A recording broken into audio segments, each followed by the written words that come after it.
పొగరుబోతు అబ్బాయి ఉండి తను ప్రతి అమ్మాయిని డబ్బులతో కొనటానికి ట్రై చేస్తూ ఉంటాడు. అమ్మాయిలు వేసుకునే డ్రెస్ లాంటి వారు వాళ్ళని ఎప్పటికప్పుడు చేంజ్ చేస్తూ ఉండాలని చెప్పేసి తనుండి అనుకుంటూ ఉంటాడు.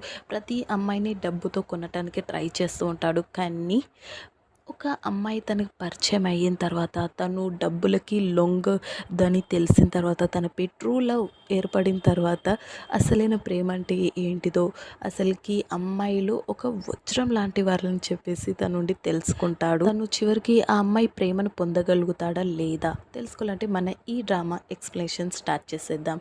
సో స్టార్టింగ్ సీన్లో మనకి చూపిస్తారు మన హీరోయిన్ టీనాయిని.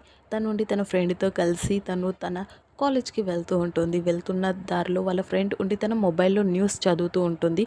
ఒక రిచ్ యారోగెంట్ CEO ఉండి ఒక పోస్ట్ చేసి ఉంటాడు. అదేమిటంటే ఒక అమ్మాయి బ్యాక్ సైడ్ పెట్టి